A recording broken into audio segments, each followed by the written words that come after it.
थोड़ा मन शांत कर लीजिए अपना। बेटा बैठ जा, रजिस्टर लेके अब हो गया।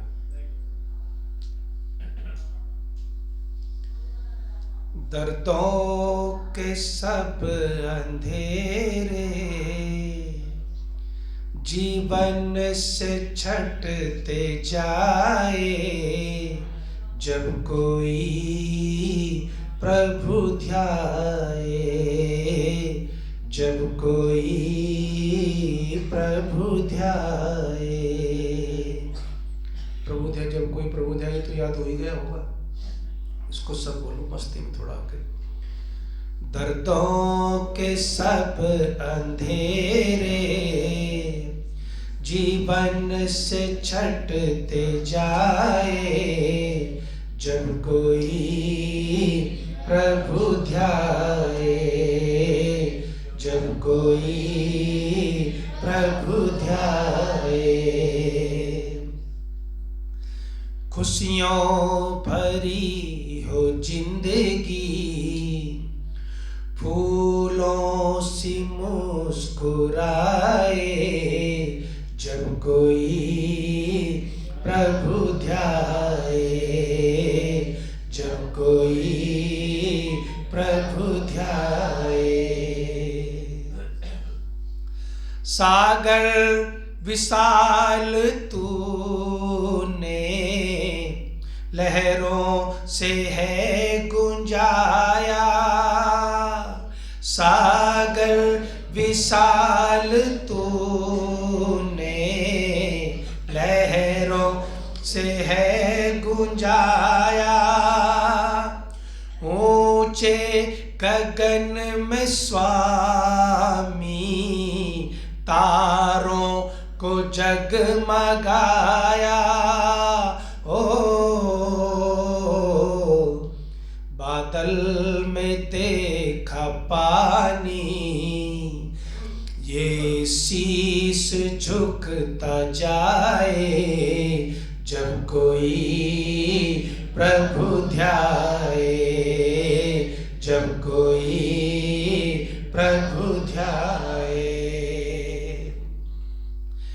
तेरी स्तुति करे जो कष्टों से छूट जाता, तेरी स्तुति करे जो कष्टों से छूट जाता, तेरी उपासना से आपद में मुस्कुराता, तेरी उपासना से आपद मुस्कुराता।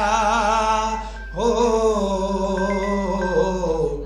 मेरा आज भी तू ही है, कल भी तू ही बचाए, जब कोई प्रभु ध्याए, जब कोई प्रभु ध्याए। हाथ जोड़ के थोड़ा आंखें बंद करके अनुभव में जाइए। दुनिया हुई पराई, अपना नजर न आया, दुनिया हुई पराई, अपना नजर न आया। माता पिता तू ही है, तुझ सा न कोई पाया, माता पिता तू ही है, तुझ सा न पाया। हो ये जयेंद्र तेरे दर पे अपना भी सर झुकाए, जब कोई प्रभु ध्याए, जब कोई प्रभु ध्याए। दर्दों के सब अंधेरे जीवन से छंटते जाए, जब कोई प्रभु ध्याए, जब कोई प्रभु ध्याए, जब कोई प्रभु ध्याए।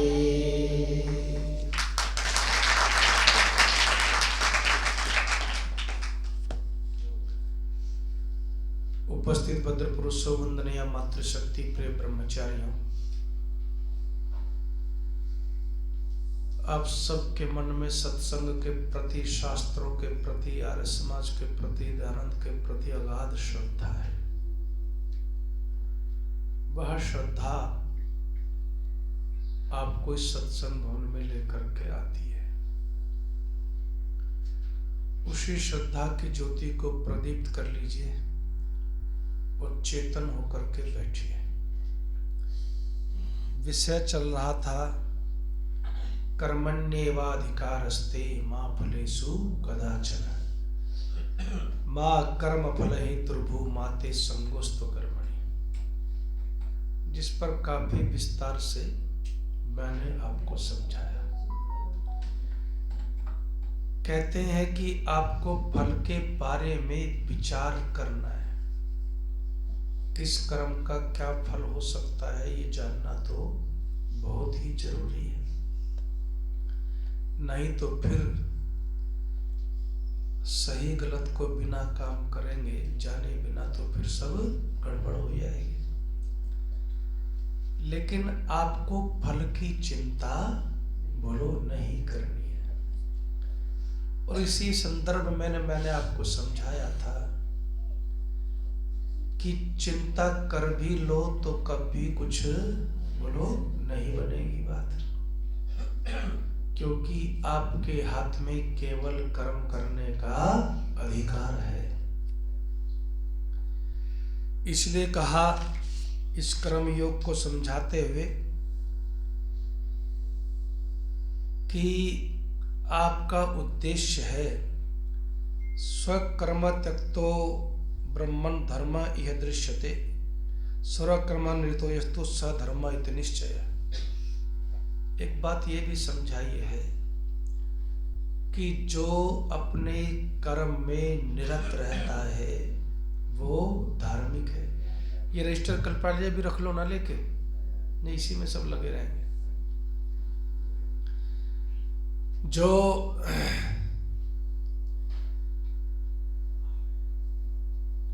अपने कर्म को छोड़ देता है वह व्यक्ति अधार्मिक है।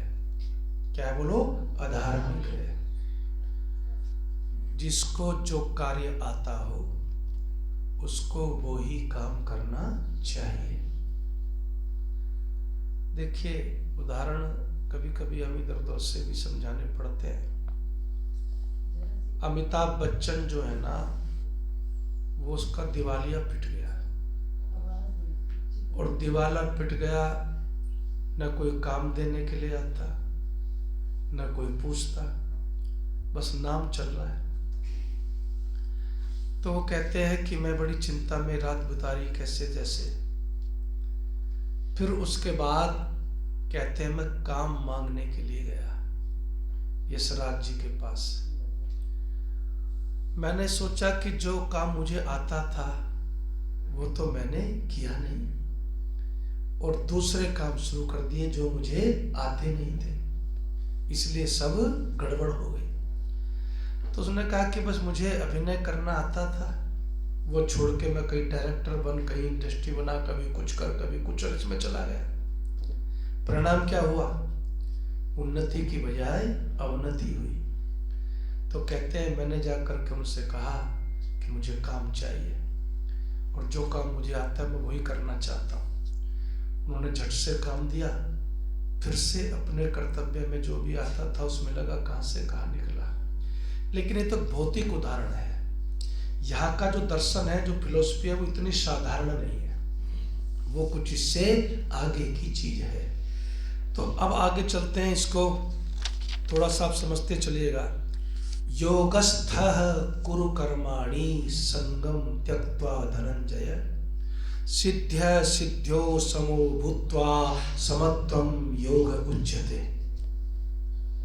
अब जरा आपके रोंगटे खड़े होने चाहिए। कितना, मैं कल वहां पर गया था, वेद प्रचार परिषद का कार्यक्रम था। मैंने कहा कि कितने बड़ा दुख है इस देश में कि कृष्ण के भक्तों की लाइन लगी हुई है साहब, लेकिन न उनको कोई उनके बारे में कुछ जानता, न उनके विचारों के बारे में कुछ जानता, न गीता के बारे में कुछ जानता। बस तिलक लगाया और कंठी माला पहनी और भक्त बन गए। ये भक्ति जो है ना, ये बड़ी विचित्र भक्ति है। भक्ति तो वो होती है, आप अगर किसी के भक्त हैं, माता के भक्त हैं, तो माता की आज्ञा में रहोगे तभी तो भक्त कहलाओगे। वैसे माता के भक्त सुनते एक नहीं तो कई के भक्त, और पिता के भक्त तभी तो कहलाओगे जब पिता की आज्ञा का पालन करोगे, और गुरु के भक्त भी तभी कहलाओगे जब गुरु की आज्ञा का पालन करोगे। और इसलिए क्या कहा कि जिसको भी अगर आप मानते हो, अगर उसकी आज्ञा का पालन ही नहीं करते तो फिर बताओ कि आप भक्त कैसे हो। फिर तो आप भक्त हो ही नहीं सकते। तो आप भक्त तभी हो जब आप उनकी आज्ञा का पालन करते हो। इसलिए ऋषिदार ने क्या कहा, विशेष भक्ति अर्थात उसी की आज्ञा पालन करने में तत्पर रहें। चलिए उनकी अपनी कहानी, हम अपनी पर चलते हैं। तो कहते हैं योगस्थ कुरु कर्माणि, हे अर्जुन संगम त्यक्त्वा, आसक्ति को छोड़। तेरे अंदर आसक्ति बहुत है, तू ठेकेदार बहुत समझता है अपने आप को हर चीज का।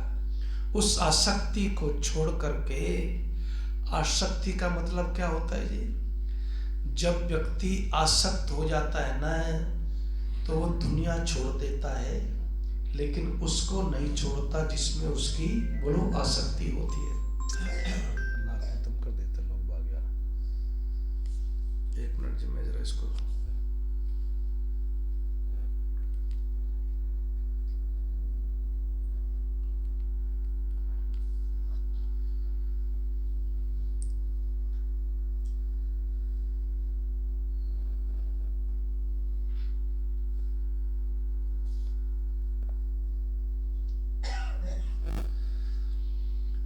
मान लीजिए आप किसी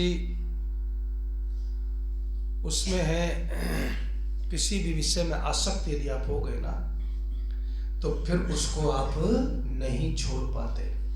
अब यहां श्री कृष्ण ने क्या कहा कि जब तू आसक्ति को छोड़ देगा तो तू किधर चलेगा, योग की तरफ चलेगा। और कहते हैं फिर आसक्ति को छोड़ करके एक काम और कर दे। आसक्ति कैसे छूटेगी, हमारी सबकी आसक्ति में रस होता है। क्या होता है, रस होता है। आपको खाने में आसक्ति होगी तो आप खाने में रस जो है लेने लगते हैं। अरे इसको यहाँ बाहर ले जा थोड़ी देर, बहुत तंग कर रहा है। कौन आदमी, इसको समझ नहीं आ रही कि काट रहा है तो बाद में कर ले। जो काट रहे हैं तो बाद में तो कर सकते हो।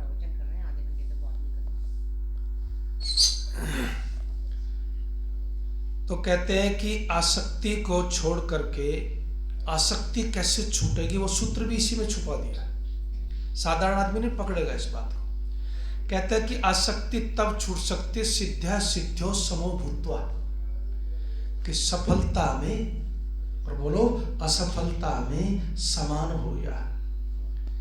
तो जब असफलता में भी समान हो गया, सफलता में भी समान हो गया, तो आसक्ति किस में बचेगी, क्योंकि आसक्ति किस में, सफलता में है, असफलता में तो है। और जब सफलता असफलता का विचार ही खत्म हो गया तो फिर कहते हैं कि आपके जीवन में आसक्ति बचती ही नहीं है। इसलिए आप आसक्ति को छोड़ करके और सिद्धि असिद्धि यानी सफलता असफलता के विचार को छोड़ करके समभाव से क्या करना, सम हो करके। किस में सम, सफलता में भी वैसे ही, असफलता में भी वैसे ही। हम कितने आसक्त हैं दुनिया में। हमारी इच्छा के विरुद्ध इतना सा भी काम अगर हो जाए, न हम सोते न बोलो सोने देते, चाहे वो परिवार में हो चाहे वो समाज में हो। लेकिन आपको बहुत सहज रहना सीखना पड़ेगा। जिंदगी में यदि आप सहज नहीं रह सकते, सम नहीं रह सकते, तो फिर एक बात यहाँ पर गहरी एक समझाई है कि तुम अगर कामना के वशीभूत होकर के दान करोगे, यश तो मिलेगा। क्या मिलेगा? यश मिल जाएगा। कामना के वशीभूत होकर के, यश के वशीभूत होकर के, लोकषणा के वशीभूत होकर के कुछ समाज सेवा तो करोगे, लेकिन उससे समाज सेवा में थोड़ा मान सम्मान मिल जाएगा। लेकिन कृष्ण कहते हैं तुम्हें तो अपने कर्मों से परमात्मा को प्राप्त करना है, तुम्हें तो कर्मयोगी बनना है। तो कहते हैं कि अगर तुम उसमें लिप्त हो गए, आसक्त हो गए, सफलता में ही घुसे रहे और तुम जो है निष्काम कर्म को अगर नहीं कर पा रहे हो, तो फिर कृष्ण क्या कहते हैं? फिर कृष्ण ये कहते हैं कि तुम्हें सिर्फ उतना यश ही मिलेगा, उसके आगे जो मिलना चाहिए परमात्मा का सानिध्य, वहां तक तुम्हारी यात्रा पहुंचेगी नहीं। इसलिए वो कहते हैं कि भाई समत्वम योग उच्यते। योग जो है फू फू फू फू करने का नाम योग नहीं है। वो क्या कहते हैं कि सफलता असफलता में बोलो समान रहने का नाम योग है। जो हम जीवन में समझ नहीं पाते। और जब व्यक्ति ऐसी परिस्थिति में आ जाता है, तब कृष्ण कहते हैं कि फिर तो बस पूछिए मत, वह कर्म योगी है। वो ऐसे ही है जैसे कीचड़ के ऊपर फूल बोलो तैरता है, खिला रहता है। अब क्या कहते हैं? समत्वम योग उच्यते। समत्व जो है योग कहलाता है। आगे चलते हैं। कर्म फल की आसक्ति के त्यागने के अभ्यास को देखिए। वैसे तो ये एक श्लोक ऐसे, इस पर पूरी लंबी चर्चा होनी चाहिए, लेकिन मैं आपको इसका पूरा सूत्र जो है ना निचोड़ आपको मैंने बता दिया। अब क्या कहते हैं? दूरेण ह्यवरम कर्म बुद्धि योगा धनंजय बुद्धौ शरणमन्विच्छ कृपणा फल हेतव। जो फल की कामना करने वाला है ना, वह बड़ा दरिद्र आदमी है। कृपण किसको कहते हैं? दरिद्र को। कि वह बड़ा दरिद्र है अर्जुन, जो फल की कामना लेकर के किसी भी क्षेत्र में फील्ड में उतरता है, वह बड़ा दरिद्र है। कहते हैं क्या कर तू कि फल के हेतु मान करके, फल की तृष्णा से प्रेरित होकर के कर्म करने वाला व्यक्ति क्या है? कृपणाः फल हेतवः, कि वो तो बड़ा कृपण होता है। अब क्या करें? हे अर्जुन, तू समत्व बुद्धि का आश्रय ले। बुद्धौ शरणमन्विच्छ, कि तू उस समत्व बुद्धि का आसक्ति को छोड़ करके सफलता में जो समत्व बुद्धि है उसका आश्रय ले। और आश्रय के वशीभूत होकर के क्या कर? फिर तू अपने कर्तव्य का बोलो पालन कर। एक बात आपको और बताऊं, कर्म योग को बुद्धि योग भी कहते हैं। क्या कहते हैं? कर्म योग को बुद्धि योग भी कहते हैं। बुद्धि योग भी कहते हैं कर्म योग के। बुद्धि योगा धनंजय कहते हैं ना। तो बुद्धि योग किस लिए कहते हैं? आपको याद हो पिछले उसमें मैंने आपको एक चर्चा की थी, व्यवसायत्मिका बुद्धि कुरुरेके हनंदना, कि हे अर्जुन अपनी बुद्धि को निश्चयात्मक बना। जब तक आसक्ति है तब तक बहक रही है बुद्धि भी, क्योंकि उसके ऊपर मन हावी है। तो कल एक लेडीज भी आई थी वहां पर, उसने योग पर बोला, जैसे पतंजलि से जुड़ी थी। तो मैंने लोगों को समझाया कि सीधा सिंपल है योग, उसको ज्यादा इधर उधर बिखरो मत, कि भाई शरीर को कर दो मन के अधीन, मन से जोड़ दो, मन को जोड़ दो बुद्धि से, बुद्धि को जोड़ दो आत्मा से, और आत्मा को जोड़ दो परमात्मा से, तो योगी हो जाओगे। लेकिन हम क्या करते हैं? जब बुद्धि निश्चयात्मक नहीं होती और मन में आसक्ति ज्यादा भरी रहती है, तो कृष्ण कहते हैं कि फिर बुद्धि भी तुम्हारी ठीक काम बोलो नहीं कर पाती। इसलिए कहते हैं कि बुद्धि को, समत्व बुद्धि को उपलब्ध होकर के तू जो है इन कार्यों को कर। बुद्धि युक्तो जहाती है उभे सुकृत दुष्कृते। कहते हैं कि जो बुद्धि, समत्व बुद्धि से युक्त व्यक्ति है ना, वह व्यक्ति पाप पुण्य के चक्कर में न पड़ करके वह केवल और केवल कर्तव्य परायण होकर के अपने कर्मों को करता है। उसको पता होता है कि सही क्या है और गलत क्या है। तस्माद् योगायुजस्य योगः कर्म सुकौशलम। और फिर कितना अद्भुत समझाया। कहते हैं कि योग का मतलब जानते हो अर्जुन क्या है? कहते हैं योग का मतलब है अपने कर्मों में कुशल होना ही बोलो योग है। कर्म करना नहीं चाहता, भगोड़ा बनना चाहता है, तो कहां से योगी बनेगा? इसलिए कृष्ण कहते हैं कि योग के लिए दुनिया को छोड़ने की कोई जरूरत नहीं है, आसक्ति को छोड़ने की जरूरत है, समत्व को प्राप्त होने की जरूरत है। योग कर्म से अपने कर्मों में कुशलता को प्राप्त करने की जरूरत है। कृष्ण तो कहीं छोड़ के नहीं भागे दुनिया, लेकिन वो रथ पर भी योगी थे, सुदर्शन चक्र चलाते हुए भी योगी थे। वैसे ही नहीं लिखी है ये बातें, और उनका वो सारा व्यक्तित्व आपके सामने आ जाता है। तो कहते हैं योगा कर्म सुकौशलम, अर्थात कर्म बंधन से छूटने का एक ही उपाय है कि समत्व रूप को प्राप्त करके कर्मों को करो और कुशलता और दक्षता से करो। वही सबसे बड़ा बोलो योग बन जाएगा तुम्हारे जीवन के अंदर।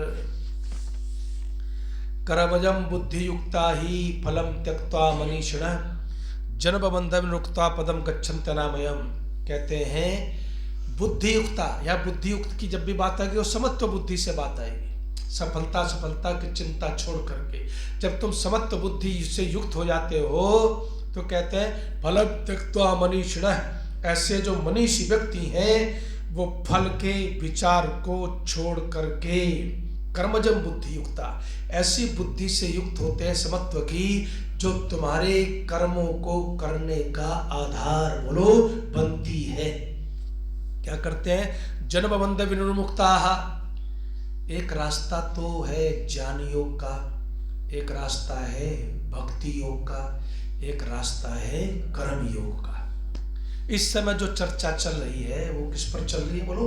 कर्म योग की चर्चा चल रही है। तो कृष्ण क्या समझाते हैं कि जो मनीषी है, देखिए जी आचार्य शंकर ने भी लिखा है कि परमात्मा समर्पित बुद्धि ही कर्म योग का परम रहस्य है। तो यहाँ पर इसको आगे वो खोलेंगे, इसलिए मैं पहले नहीं खोलना चाहता। जैसे जैसे क्रम कृष्ण ने रखा वैसे वैसे इसको समझते चलिए। अभी तो वो समत्व बुद्धि की तरफ आपको ले जाना चाहते हैं, और यदि आप में समत्व बुद्धि नहीं है, मान अपमान का बहुत ज़्यादा विचार है, सफलता का बहुत ज़्यादा विचार है, सुख दुख का बहुत ज़्यादा आप पर प्रभाव पड़ता है, तो फिर आप योगी तो कहीं से भी नहीं है। चाहे आप कितने भी प्राणायाम कर लीजिए, वो केवल शरीर का अभ्यास रह जाता है। तो इसलिए मैं आपसे कह रहा हूँ कि जीवन में आपको क्या करना है कि फलम त्यक्त्वा मनीषिणः जन्म बंधन विनिर्मुक्ता, जन्म और मरण के बंधन को काट करके पदम गच्छन्ति नामयम्, मुक्ति को भी कर्मों के माध्यम से व्यक्ति बोलो प्राप्त होता है। इसलिए क्या कहते हैं? यदा ते मोह कलिलम बुद्धिर व्यतितरिष्यति। ये जो मोह है ना, इसको क्या कहा है? कलिलम माने कीचड़। क्या है बोलो? कीचड़। ये जो तेरे अंदर मोह फंसा हुआ है ना, जिस मोह के चक्कर में तू कुछ सोच समझ नहीं पा रहा है, सही गलत की पहचान नहीं कर पा रहा है, किस लिए इस युद्ध के मैदान में आए नहीं जान पा रहा है, कहते ये कीचड़ है। और इस कीचड़ से जब तक तेरी बुद्धि तैरेगी नहीं इसके में से, तो फिर कहते हैं तदा गंता से निर्वेदम श्रोतव्यस्य। जब तू इसको तैर जाएगा ना, इस कीचड़ से बाहर निकल जाएगा। कौन से कीचड़ से? मोह रूपी कीचड़ से। तो फिर कहते हैं फिर जो मैं कह रहा हूं वो भी समझ में आएगा, जो तूने पहले पढ़ा है वो भी याद आएगा, जो भी सुना गया है श्रोतव्यस्य श्रुतस्य च, जो सुनने योग्य है, जो सुना हुआ है, सब जो है तुझे निर्वेद दुख से बाहर ले जाएंगे, वेदना से बाहर खड़ा कर देंगे, जब तू इस मोह रूपी कीचड़ से बोलो बाहर निकलेगा। कहते हैं श्रुति विप्रतिपन्नाते यदा स्थासित निश्चला समाधा वचला बुद्धि तदा योगमवाप्स्यसि। कहते हैं तेरी जब आध्यात्मिक चेतना प्रबल होगी ना, है आध्यात्मिक चेतना परमात्मा के स्वरूप में जब तेरी प्रबल होगी और तेरी बुद्धि स्थिर होकर के जब ठहर जाएगी, तदा योगमवाप्स्यसि, तब कहते हैं कि तब उस परमात्मा से भी तू अपना रिश्ता भी बना सकता है, और सही मानों में तब तू योगी पुरुष भी बन सकता है। कब? जब तू इस मोह रूपी कीचड़ से बोलो बाहर निकलेगा। अच्छा एक बात बताऊं, दलदल है ये, कलिलम का मतलब क्या है? दलदल। दलदल कैसा होता है बताओ जी? दलदल ऐसा होता है कि जोर मारो ऊपर को निकलने का है, जाते हैं नीचे को। तो कहते हैं कि ये दलदल है बेटा, ये दलदल में से, बेटा कौन बात कर रहा है? आंसू कभी सुधर भी जाएगा नहीं, सीधे बैठो इधर देखो, बस अच्छे बच्चे हो ना। कहते हैं यदा ते मोह कलिलम, जब तू इस कीचड़ से दलदल से, दलदल में बस यही आप इसकी भयंकरता आप समझ लीजिए। दलदल में जितना जोर मारता है आदमी ऊपर को, उतना नीचे जाता है। कहते हैं इस दलदल से निकल अर्जुन, क्योंकि ये दलदल तेरे जीवन को पूरी तरह से समाप्त कर देगा। और इस दलदल से निकलने का रास्ता भी साथ ही साथ बता रहे हैं। देखिए बीमारी भी है, बीमारी भी बता रहे हैं, तो उससे निकलने का रास्ता भी बता रहे हैं, दोनों साथ में चल रहे हैं। कहते हैं बीमारी छोटी नहीं है, दलदल वाली बीमारी, फंसेगा तो बहुत बुरा, लेकिन इससे निकलने का रास्ता क्या है?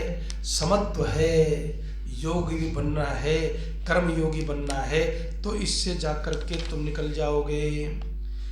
स्थित प्रज्ञस्य का भाषा समाधिस्थस्य केशव। अब ये जो समत्व मत्व कुछ पल्ले पड़ा अर्जुन के, कुछ नहीं पड़ा, कुछ आपके पल्ले पड़ा, कुछ नहीं पड़ा, फिर कभी पड़ जाएगा, ऐसे चलता है। तो अर्जुन के कुछ पल्ले पड़ा नहीं पड़ा, कुछ पढ़ लिया, लेकिन मूल बात पकड़ ली, मूल बात पकड़ ली कि भाई तू योगी बन जाएगा, ऐसा हो जाएगा, समत्व को हो जा प्राप्त। तो मूल बात पकड़ करके अब सवाल पूछता है, बहुत देर से सुन रहा था ना, अब फिर पूछता है। क्या पूछता है? स्थित प्रज्ञस्य का भाषा समाधिस्थस्य केशव, स्थितः किम प्रभाषित किमासीत प्रजेत किम। ओ कहते हैं कृष्ण, ये जो स्थिर बुद्धि वाला बुद्धि लगा क्या है ये बुद्धि है? आम आदमी जैसे पूछता है, ये स्थिर बुद्धि वाला क्या है? कौन होता है स्थित प्रज्ञ?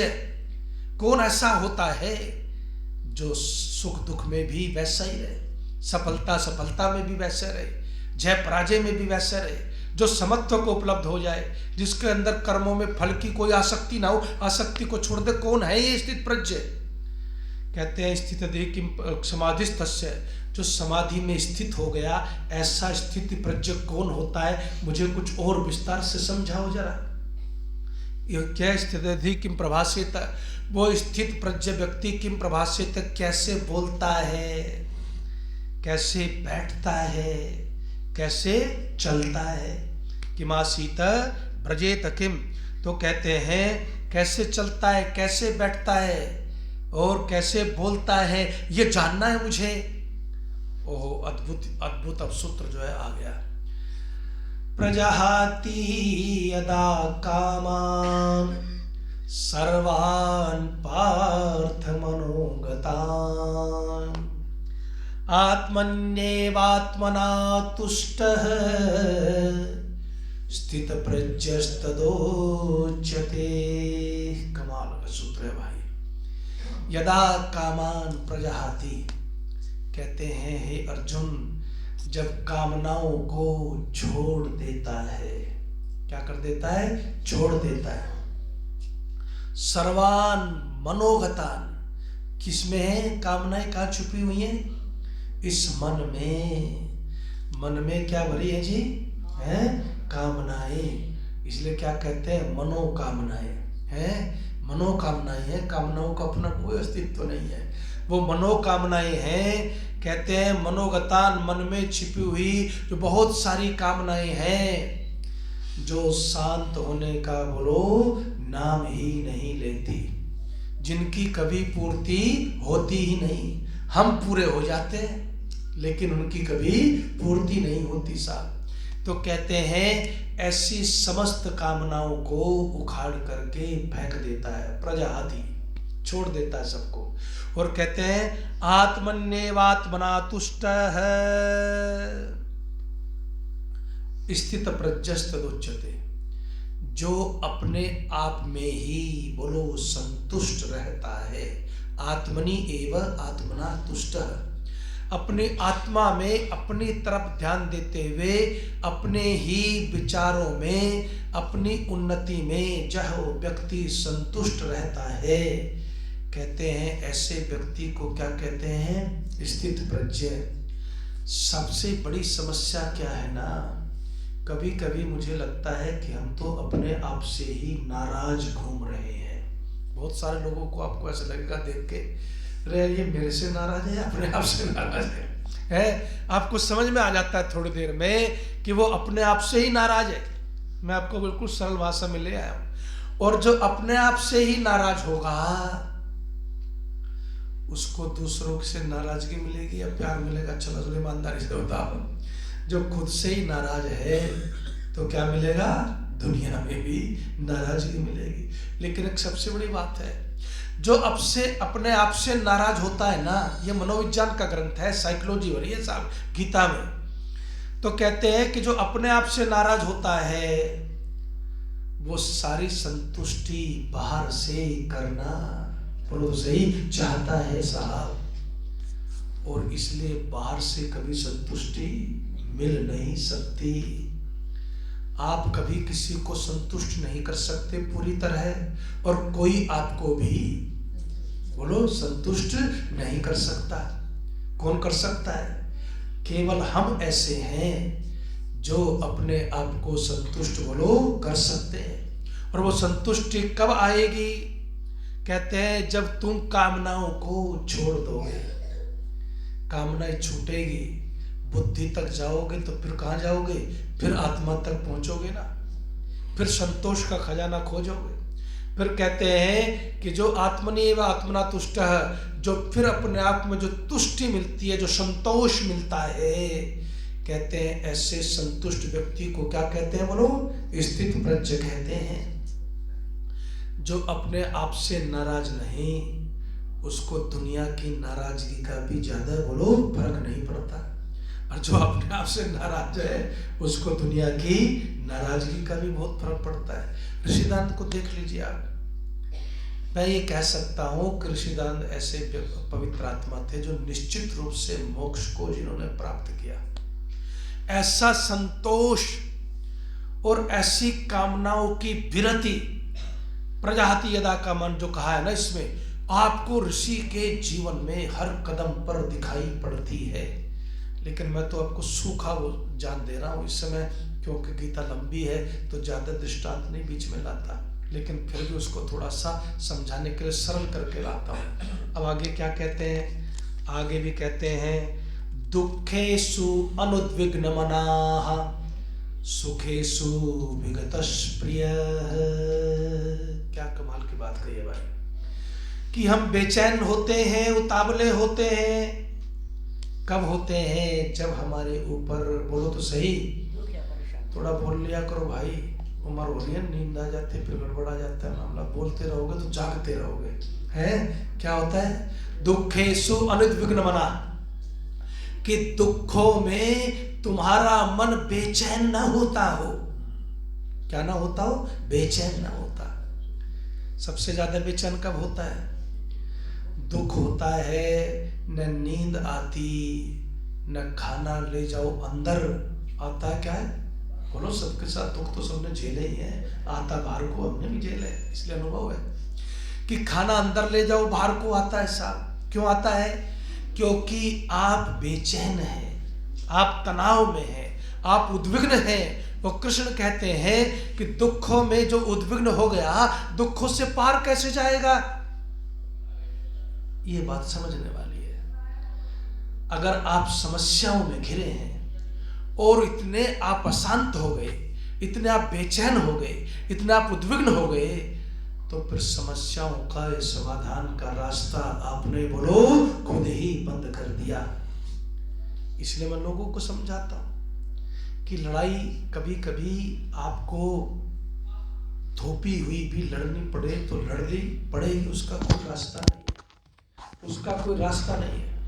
हमारे यहाँ पर डॉक्टर वंदना जी हैं, उनको बेचारी को परिवार में अब पुलिस रोज जाए खड़े हो जाए, दोनों पति पत्नी घबरा गई हैं, घर से न निकले, बीमार पड़ गए। मैंने कहा अरे बिस्तर पे पड़ के लड़ाई नहीं लड़ी जाती, बिस्तर छोड़ो, बाहर निकलो, दिमाग लड़ाओ, हम तुम्हारे साथ खड़े हैं, सब रास्ते लिए। तो मैंने कहा ये लड़ाई लंबी चलेगी आपकी, पारिवारिक कलह इतनी जल्दी शांत नहीं होते। लेकिन उसमें क्या है कि आपको मैं बताऊं कि फिर मन बनाया तो सब ठीक होने लग गया। सिर्फ आपको मैं अपनी तरफ से एक चीज समझा रहा हूं इसके अंदर कि कृष्ण ने जो ये बारीक चीज कही है, उस बारीक चीज को आप भाष्य पढ़ लोगे तो नहीं पकड़ पाओगे। वो यही कहते हैं कि दुखों में अगर तुम बेचैन हो गए, बिखर गए, तनाव में आ गए, तो फिर तुम केवल दुखी ही बन के रहोगे।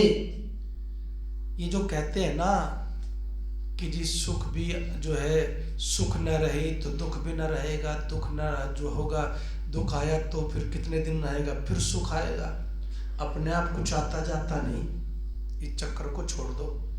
वो कहते हैं कि दुख आया, लड़ाई लड़ोगे तो पार उतर जाओगे, हथियार डाल दोगे तो उसी में समा जाओगे। ये कृष्ण समझाना चाहते हैं। और कहते सुखते सुविगतस् प्रिय है, सुखों में क्या करता है, सब अगर थोड़ा सा सुख किसी चीज में मिल जाए तो मन क्या करता है जी, बार बार वहीं आपको ले जाता है। जैसे मोटे रूप में समझ लो, आपको किसी रेस्टोरेंट का खाना पसंद आ जाए तो बार बार क्या करते हो, हैं, वहीं भागते हो साथ, क्योंकि उसमें आपकी जीवा को सुख मिलता है।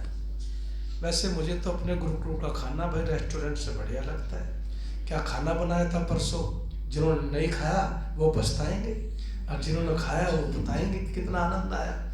हमारे ही देखिए, हमने कम खर्चे वाला बढ़िया रास्ता ढूंढ लिया है, खाली तंदूर वाला बुला लेते हैं, सब्जी हमारे बच्चे बनाते हैं और बहुत बढ़िया बनाते हैं, जिनमें मसाले मिर्ची नहीं होते। तो आप सुखों में बार बार स्पृहा रखें और दुखों में आप क्या करते हैं, उद्विग्न और बेचैन हो जाते हैं। तो कहते हैं वीत राग भय क्रोध,